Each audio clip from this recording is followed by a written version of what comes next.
First down, gone. And it pops free. The collision there jarred the ball loose and brings up second down.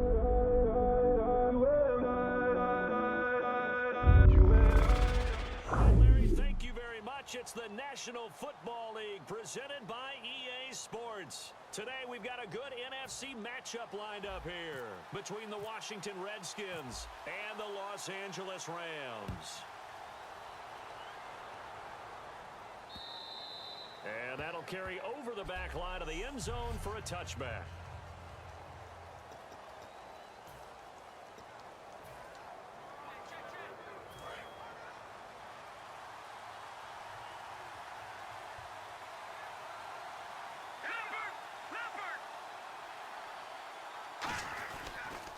Here's the first carry for Matt Jones.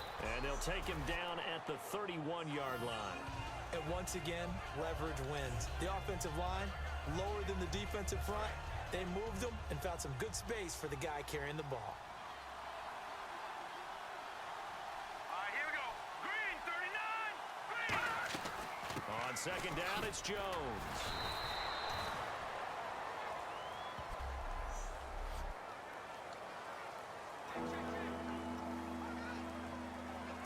Third down and 1.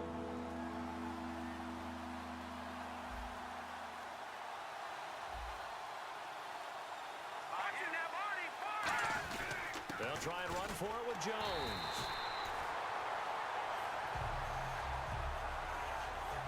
All right, partner, despite my eating habits, I'm not big enough to play offensive tackle, nor am I quick enough. But with the defensive ends nowadays and their speed, those guys have to be able to punch and dance, and it's a tough, tough job to contain them.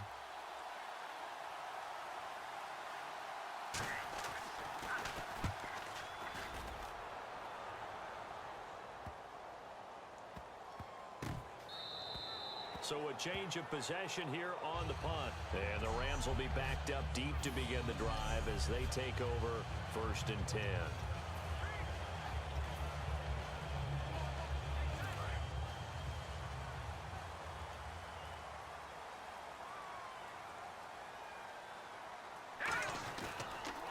Now the first carry here for Todd Gurley. And he will lose yardage here back live now to begin the second quarter with Charles Davis, Brandon Gaudin. It's the Rams with a football to get us going. And they'll come up looking to keep this drive moving. Second down, offense behind the sticks here. Second and 13.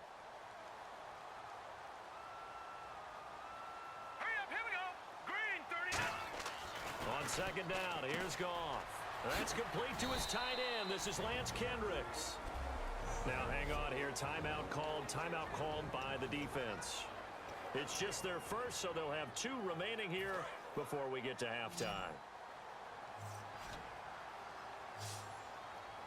And the Redskins have an extra man in the secondary here on third. Gone.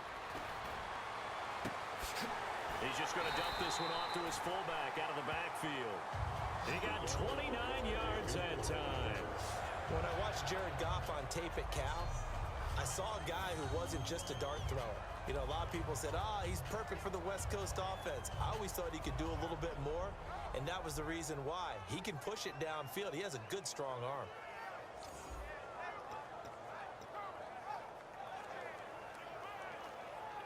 So after that big gain, let's see what else the offense has up its sleeve.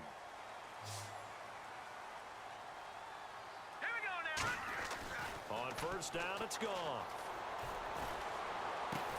A 50-50 ball here, and it's intercepted. A great read, and it's picked off. And his crew will take over with a football at the 35-yard line.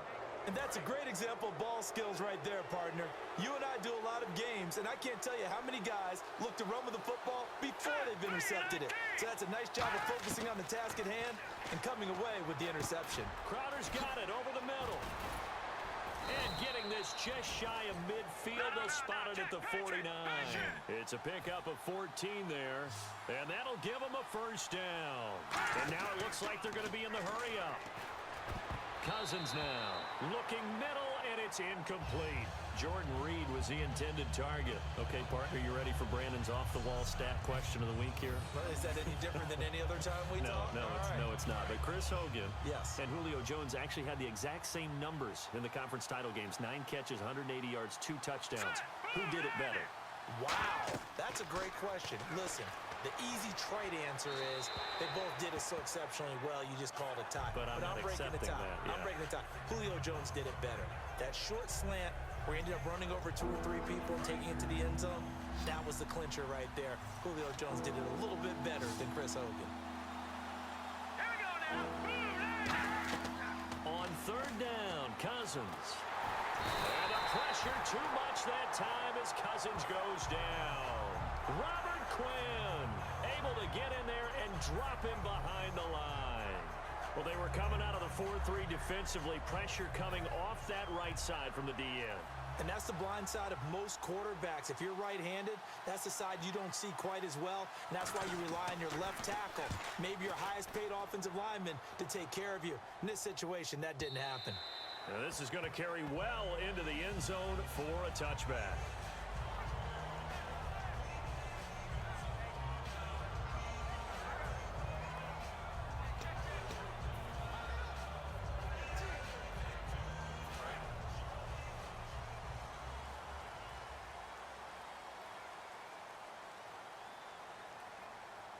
Set. Green 39. Trying to shake off the interception. He'll look to throw. The ball popped in the air and intercepted. A great read, and it's picked off. And he will take this one home. It's a touchdown. Ah, yes, the old tip drill works to perfection there. You're bringing back great memories. Used to love that drill. And a lot of times in practice, you work on it, not just one tip, but multiple tips, just in case the ball stays in the air for a while, to have an awareness and the ability to go up and grab it, and then you want to get some blocking support and end up in the opposite end zone. In that tip drill, what do you yell? For us, it was Oski, okay? Oski different was an things for interception. different teams. Different teams have different ways of doing it. I've heard bingo, jackpot. The worst I ever heard, though, was Frankenstein. You don't want it to be a Too many three-syllable word. syllables, yeah. You want to get it right down and go. Oski is really the preferred word. Oski. So they'll get another shot on offense following that pick 6. And now the kick is away. This is taken at the 3.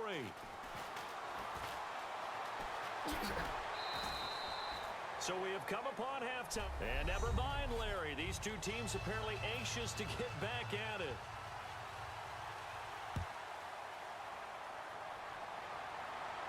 That'll be taken in the end zone.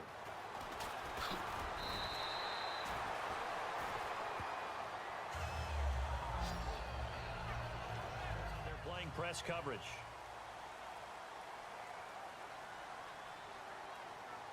All right, here we go. On 1st down, Goff. And it pops free. The collision there jarred the ball loose and brings up 2nd down. And now with a little dead spot here, let's talk Super Bowl week. And Media Day, always a big spectacle. This year, though, moving it to Monday night and calling it opening night. So a little bit of a change, but those guys getting that distraction out of the way early. I think that they applaud the fact that it's that early in the week, because if you're a headliner, if you're the starting quarterback, if you're Tom Brady or Matt Ryan, you're inundated with reporters and questions. Get it over with on Monday, move on with the rest of it. I think they were very happy to have that behind them. But I always laugh at that night, because what about the guys that never get asked anything, sitting at the podium, and maybe guys like you and me go by and go, hey, how you doing? And they're like, hey, what do you want to talk about? Not a lot of ink for them. Yeah, it's always fun to see those guys. They have their cameras and phones out as well. They're videoing it like they are the media, too. He's going to a battle for it, and it's intercepted. Picked up by the all-pro corner, Josh Norman. And his guys will... His direction.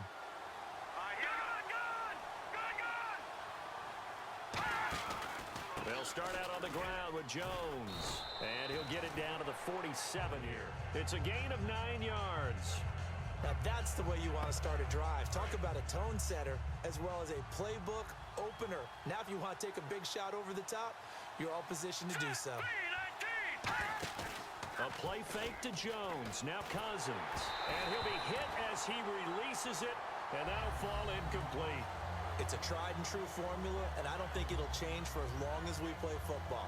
If someone's trying to throw the ball and you can put pressure on them and make it tough, that's only going to help your defense. Yeah, he sensed being hurried. He got rid of it before taking the hit, but incomplete.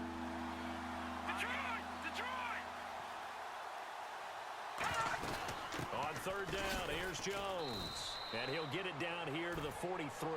Just 4 yards on the pickup, but that's good enough to extend the drive. 3rd and 1, partner. No need to be fancy there. Just use some force and move forward and pick up the first down. Back now in Los Angeles. It's the Redskins with the football and the lead as we start the 4th.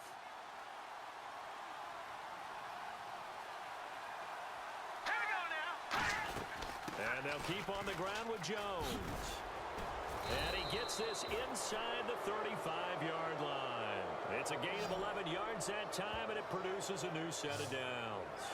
How many times do we say in this game that speed kills, and it does it in so many different ways? In this case, you got a back who's quick and shifty, can make moves, make people miss, but also gets to and through a hole before it can close down. That's some of the benefits of that speed, not just outrunning people in the secondary, and that led to a really nice game. And after that type of a run, there's some talking going on down on the field, but it's not trash talking. The guy who just carried the ball, he's going back and telling his offensive line, great job, keep it up, and we'll break that one soon. And down inside the 15 he goes. A nice pick up there, 10 yards, and it'll move the sticks. Well, they're certainly running the ball pretty well on this drive, and all I remember as a secondary guy was if you're making a lot of tackles in a game, that's usually not good for your defense. You've got to figure out how to keep things in front of you because you know